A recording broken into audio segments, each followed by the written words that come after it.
Assalamualaikum warahmatullahi wabarakatuh. Kembali lagi bersama saya Herdiesel Santoso dalam mata kuliah Interaksi Manusia dan Komputer. Pada kesempatan kali ini saya akan membahas atau menerangkan tentang workflow pada desain UI dan UX. Workflow merupakan aliran kerja atau proses bagaimana kita memulai desain UI dan UX.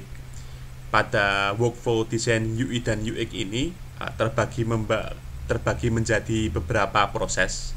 Yang pertama adalah riset UX, kemudian membuat information architecture, kemudian membuat wireframe, selanjutnya mengatur UX flow, kemudian membuat prototipe desain UX, membuat desain sistem, mendesain user interface, proses pengembangan produk oleh developer, dan yang terakhir adalah desain usability test. Kita mulai dari yang pertama, langkah awal dalam mendesain suatu produk UI dan UX itu adalah riset UX. Riset UX merupakan langkah awal yang harus dilakukan agar memperoleh desain yang baik gitu. Riset dilakukan untuk memahami apa yang dibutuhkan pengguna. Misalkan teman-teman ingin membuat website toko online misalkan. Nah, teman-teman harus mencari tahu bagaimana kebiasaan orang berbelanja, proses pembayaran yang dilakukan, kemudian proses dari pembayaran yang dilakukan itu apa proses yang paling disenangi pengguna, kemudian kebiasaan pengiriman barang itu juga harus dipelajari, apakah sukanya diantar atau di pick up itu. Kemudian selanjutnya UX researcher itu bisa melakukan riset UX melalui beberapa cara. Yang pertama itu menggunakan interview atau menggunakan online survey itu. Jadi kita bisa langsung interview kepada penggunanya, kemudian bertanya-tanya itu. Misalkan tadi toko online itu ya harus cari tahu itu kan. Misalkan kalau berbelanja itu minimal berapa kali sehari kebiasaannya itu. Kemudian kategori belanja apa yang disukai itu. Misalkan ada produk elektronik, kemudian ada produk kecantikan, kebutuhan, dan lain sebagainya itu. Selanjutnya gimana proses pembayarannya itu. Kemudian apa yang sering digunakan itu ditanya-tanya seperti itu. Nah, atau misalkan dengan survei, jadi kita bisa menyebarkan kuesioner, kemudian orang akan mengisi gitu kan. Misalkan kita membuat pertanyaan lah, beberapa pertanyaan seperti yang tadi yang ditanyakan ketika interview, cuma perbedaannya ini kita tuliskan pada kertas atau misalkan menggunakan Google Form gitu. Kemudian data yang dikumpulkan juga bisa melalui data-data kualitatif maupun kuantitatif gitu. Jadi bisa dua cara, mau data kualitatif atau data kuantitatif. Data kualitatif itu seperti yang saya pernah jelaskan, berhubungan dengan kata-kata, misalkan saya lebih suka ini, saya kurang suka dengan ini gitu. Atau data kuantitatif berhubungan dengan angka.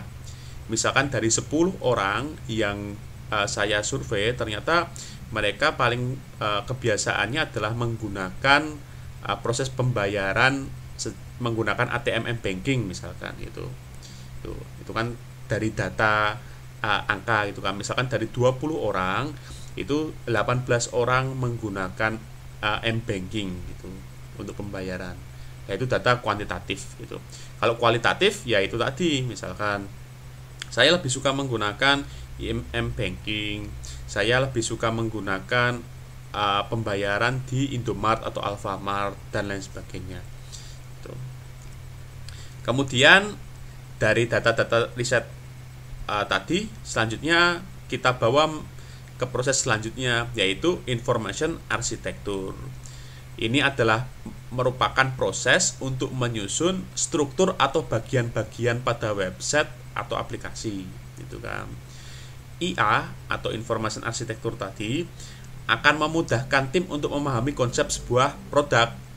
Untuk membuat IA ini, pengembang membutuhkan hasil riset UX yang telah dilakukan. Jadi data-data yang tadi digunakan untuk membuat information architecture ini. Hasil riset UX didapatkan melalui metode chart sorting, gitu. Jadi kuesioner tadi itu nanti dibuat bentuk chart atau dibuat bentuk kartu, yaitu metode memilah dan menentukan user dan buyer persona. Lah kartunya itu namanya persona, gitu. Nah, hasil riset tersebut membantu Anda untuk membuat struktur produk berdasarkan perspektif pengguna. Nah, selanjutnya yang dimaksud dengan persona itu apa sih? Tadi kan tadi hasil survei dibuat dalam bentuk persona. Nah, persona ini adalah dokumentasi yang berisi penjelasan tentang karakteristik user yang kita survei tadi, digabungkan dengan tujuan, kebutuhan, dan ketertarikannya menjadi target user aplikasi kita yang didapatkan dari hasil penelitian tentang user yang sesuai target, gitu ya. Jadi persona ini adalah dokumentasinya, apa-apa yang kita tanyakan tadi itu dibuat dalam bentuk chart persona. Ini persona ini penting dalam merancang sebuah aplikasi yang berorientasi pada user. Nah, apa sih isinya persona? Isi persona itu ada pertama usia, gitu kan. Itu. Kedua jenis kelamin. Ketiga lokasi. Keempat tingkat pendidikan. Kemudian kelima interest. Interest itu bisa berupa olahraga, literatur, musik dan sebagainya. Kemudian jabatan pekerjaan. Kemudian ketujuh itu adalah rentang pendapatan bulanan. Kedelapan itu status single, menikah atau yang lainnya. Kesembilan itu adalah website favorit. Kesepuluh adalah motivasi pembelian atau penggunaan kita produk kita. Kenapa kok dia termotivasi menggunakan produk kita? Motivasi penggunaan sebuah aplikasi atau membeli sebuah produk. Kalau kita menjual sebuah produk ya motivasi dia membeli sebuah produk. Kalau kita ini membuat aplikasi ingin digunakan ya motivasi kenapa dia ingin menggunakan aplikasi. Nah, buying consent ini apa yang dipertimbangkan persona saat membeli atau menggunakan suatu produk. Jadi pertimbangannya ketika dia menggunakan suatu produk atau menggunakan aplikasi gitu apa. Nah, ini isi dari persona yang akan ditanyakan itu. Tapi tidak semuanya. Jadi tergantung kebutuhan. Misalkan ya, teman-teman membuat aplikasi untuk pendidikan, misalkan pembelajaran anak gitu. Usia ini penting. Itu target kita adalah anak-anak. Gitu. Tetapi yang mengizinkan untuk menggunakan pasti orang tuanya. Gitu. Jadi mau ditargetkan siapa? Kalau misalkan kita ingin, tadi kan kita UI sama UX ya. Jadi kalau UX itu tidak hanya mengurusi permasalahan aplikasinya saja, tetapi dia harus mengurusi masalah branding aplikasinya atau marketing aplikasinya gitu. Jadi misalkan aplikasi pembelajaran tadi ya harus mencakup ibu dan anaknya tadi. Kalau ibunya itu adalah bagaimana ibunya itu tertarik untuk menggunakan aplikasinya untuk si anak gitu kan. Jadi biar dia tertarik. Itu secara marketing. Si anak itu adalah tertariknya adalah bagaimana dia bisa menggunakan aplikasi itu secara nyaman. Tuh, jadi jelas ya. Jenis kelamin tentu nanti berbeda. Kalau misalkan aplikasinya itu lebih pada kosmetik, kecantikan, ya kita targetkan jenis kelaminnya adalah perempuan. Tapi kalau aplikasinya ini berhubungan dengan misalkan olahraga yang hard, misalkan kayak sepak bola, kemudian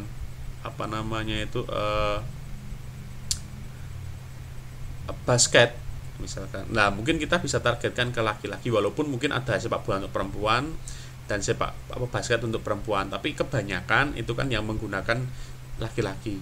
itu kan. Itu lokasi kita juga bisa menargetkan kan, ini mau digunakan di lokasi mana. Itu tingkat pendidikan, itu kita harus tahu user kita itu yang menggunakan tingkat pendidikannya itu seberapa. Nah, ini persona itu bentuknya nanti seperti ini. Saya bilang tadi adalah chart kan, bentuknya kartu. Misalkan ini beberapa persona, misalkan namanya Mark, Justin sama Maggie. Nah, ini Mark ini usianya 22 tahun tadi kan. Demografi itu adalah lokasi, dia rumahnya di mana, hubungan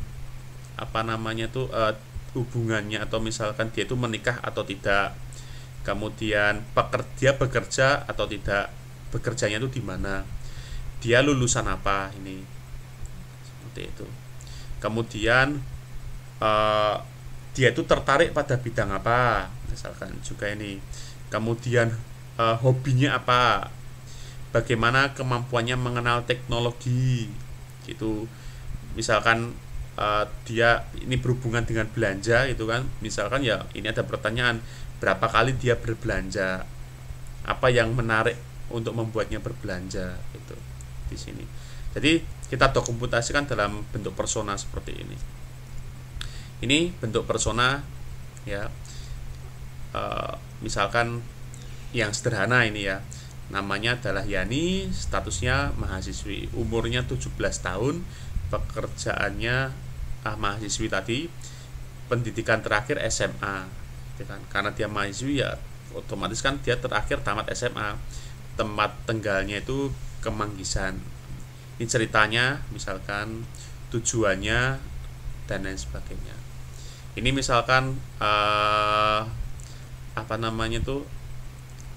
user ingin membuat aplikasi untuk pencarian kos, misalkan ini cocok membuat persona seperti ini.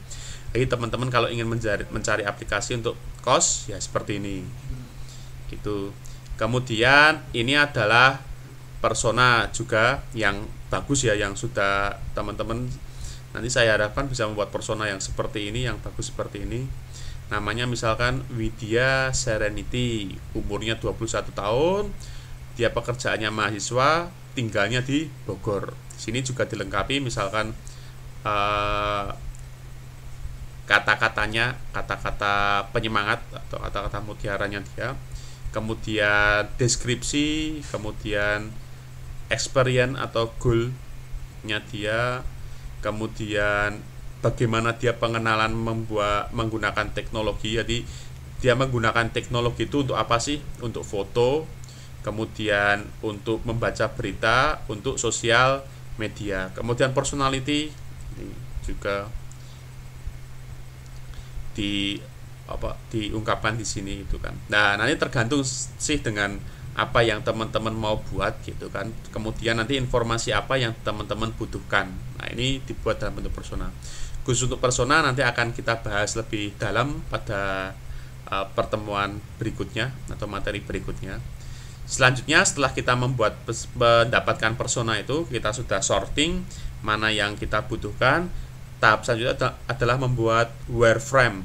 Wireframe ini merupakan sketsa visual dari sebuah produk kita. Jadi sketsa visual saja. Sketsa desain ini juga menunjukkan alur informasi bagi user untuk dapat mengoperasikan produknya. Nah, disinilah peran UX designer mulai merancang desain, gitu kan. Proses wireframing meliputi pembuatan sketsa produk yang akan dikembangkan menjadi sebuah produk tadi, kan. Wireframe ini juga akan membantu tim desainer konten terutama, dan developer untuk memvisualisasikan bagaimana tampilan produk. Nah, bentuk wireframe seperti ini, teman-teman nanti kalau misalkan merancang sebuah aplikasi tentunya harus membuat wireframe. Ini kalau namanya adalah desain aplikasi atau desain rancangan wireframe. Teman-teman bisa membuat menggunakan mockup, Basmi mockup, atau bisa menggunakan Visio, atau bisa menggunakan Corel, bentuknya seperti ini. Ini kalau misalkan wireframe dilihat di tampilan web, kemudian ini misalkan tablet, dan ini di smartphone. Nah, tiga-tiganya ini harus tampilannya itu harus ada itu. Kemudian setelah menggunakan wireframe tadi kan kita buat satu-satu kebutuhannya itu seperti apa. Nah, selanjutnya kita perlu mengatur flow-nya, flow atau alurnya gitu kan. Tidak bisa kan kita tidak menggunakan aplikasi itu nggak ada alurnya gitu kan. Menggunakan sebuah software atau website itu tidak mengetahui alurnya itu kan. Misalkan kalau website itu, nah, halaman depan dashboard itu kan halaman pertama yang ditampilkan. Nah, selanjutnya misalkan ada menu untuk pencarian, itu nanti tampil pencarian, itu kan menu untuk pendaftaran. Itu lah, menu pendaftaran nanti juga ada flow-nya pastinya kan. Pendaftaran itu yang pertama harus tampil apa dulu, misalnya mengisi biodata, data diri, data personal dulu. Kemudian kedua mengisi deskripsi diri misalkan, itu kan. Sampai terakhir nanti adalah menu untuk submit gitu kan. Misalkan teman-teman juga membuat website tentang toko online gitu kan. Pertama juga harus ada dulu, tampilan pertama adalah halaman dashboard, halaman home yang menampilkan semua produk. Kalau teman-teman lihat di Shopee itu kan misalkan, atau Tokopedia itu kan halaman pertama itu pasti ada header besar sekali ya kan, menampilkan promo. Kemudian bawahnya itu pasti menampilkan flash sale hari ini. Bawahnya lagi menampilkan kategori produk yang direkomendasikan kepada teman-teman. Kalau diklik misalkan produknya, maka akan flow-nya itu kan selanjutnya flow alurnya itu akan menampilkan detail produknya ya kan. Detail produknya kalau kita masukkan ke keranjang, nanti kita klik keranjangnya pasti akan keluar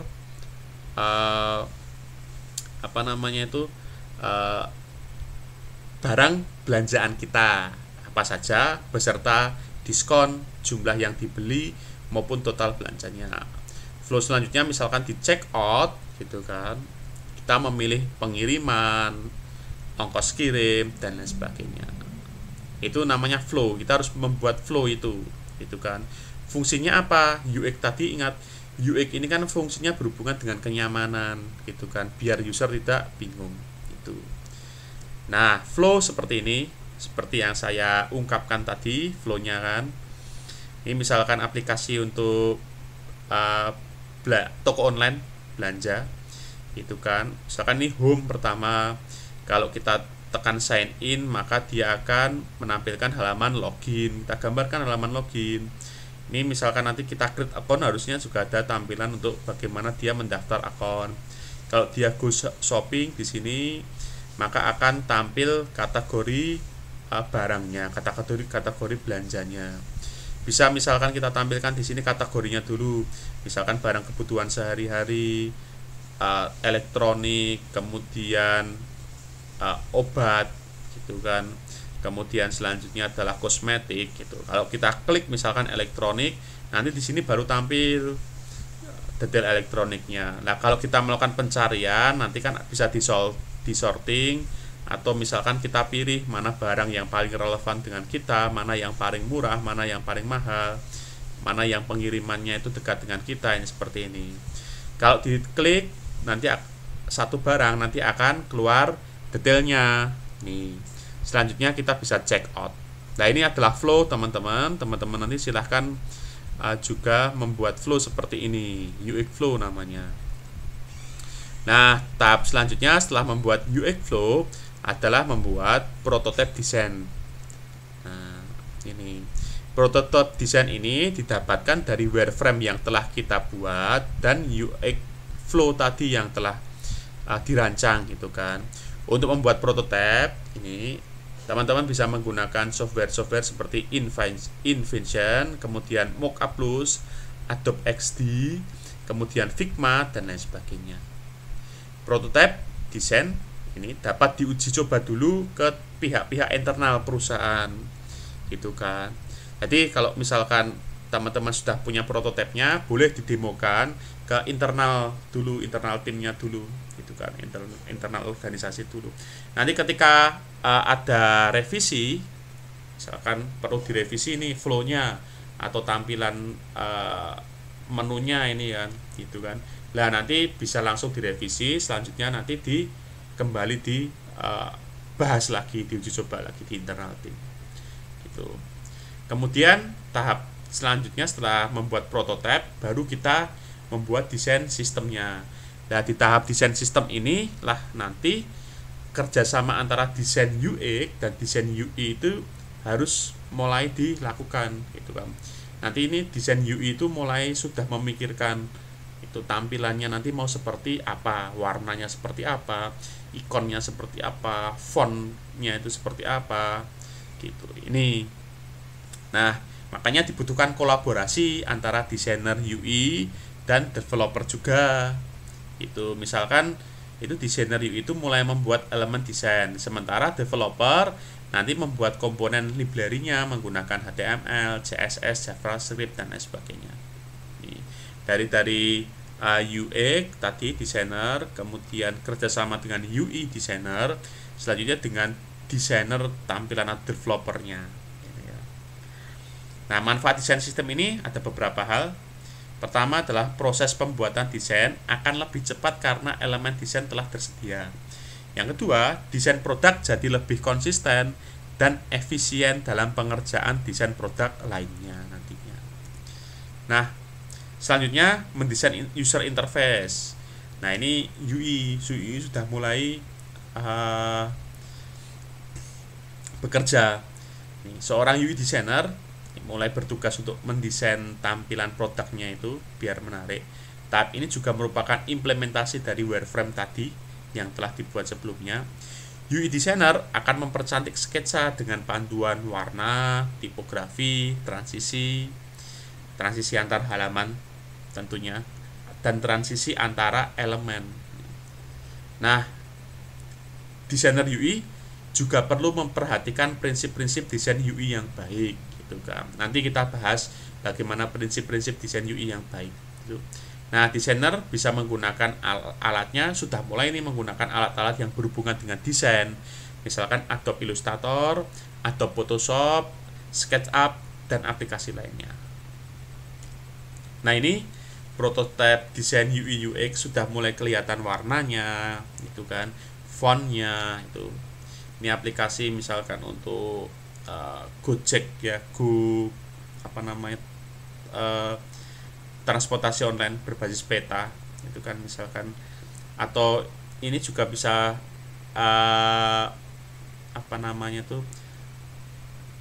aplikasi untuk menyiapkan trips atau menyiapkan perjalanan gitu. Ini untuk mendesain, untuk menyiapkan perjalanan kita, untuk menjadwalkan perjalanan kita, ini bisa seperti ini.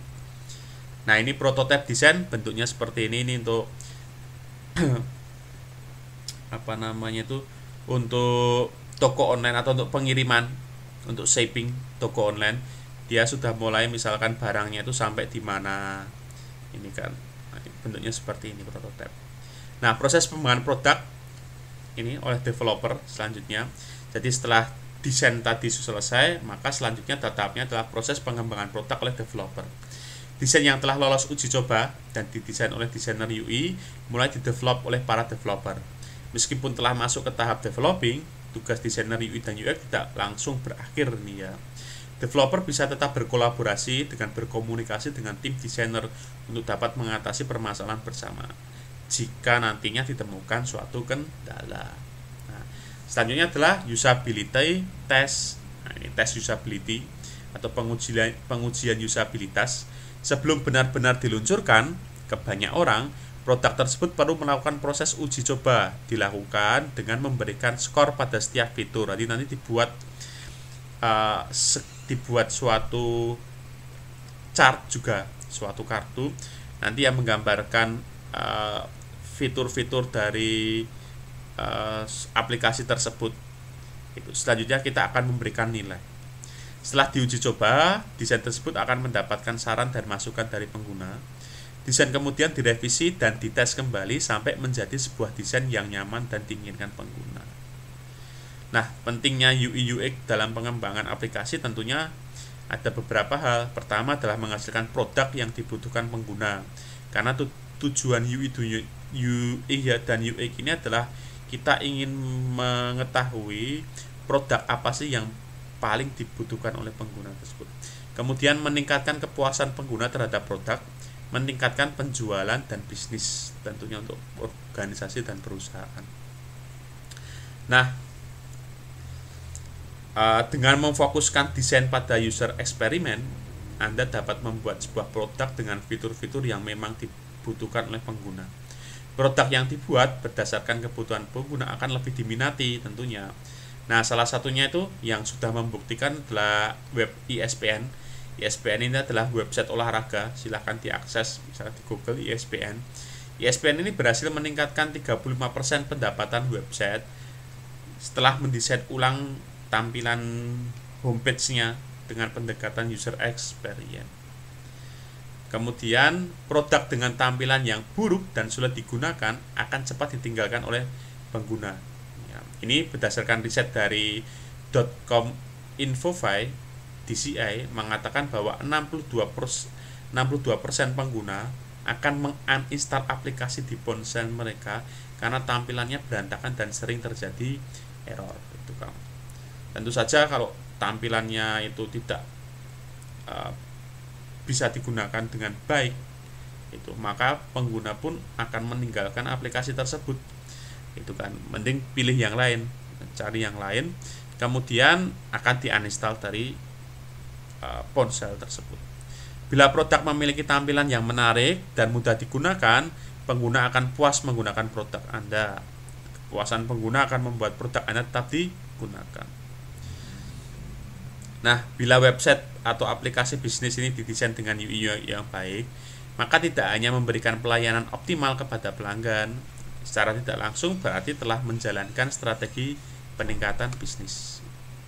Berdasarkan Forrester Research telah membuktikan bahwa desain UI dan UX yang baik dapat meningkatkan conversion rate sebuah website hingga 400%. Karena UI akan membuat pengguna terkesan dengan tampilan awal. Jadi kesan pertama itu pasti pada tampilan awal.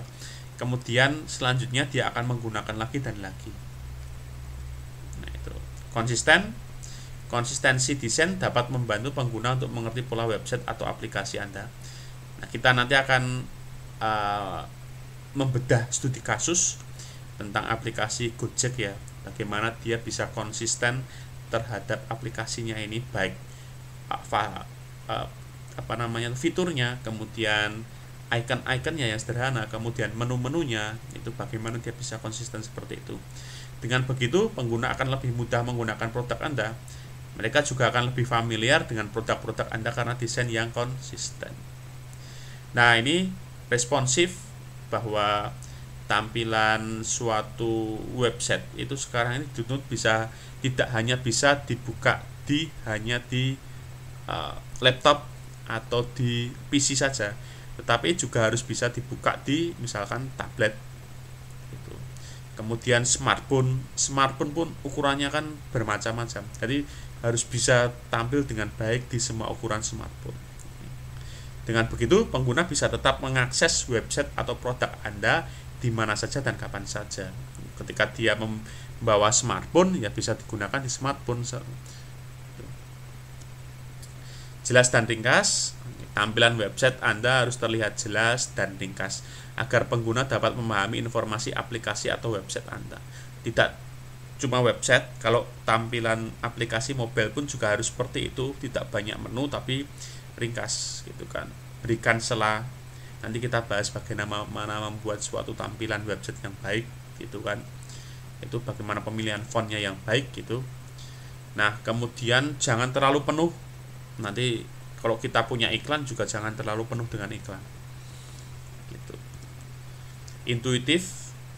Jadi desain yang intuitif secara sederhana artinya mudah dimengerti secara natural. Jadi pengunjung itu mudah dengan flow-nya tadi. Kita kan harus membuat flow sebuah aplikasi itu agar memudahkan pengguna gitu kan.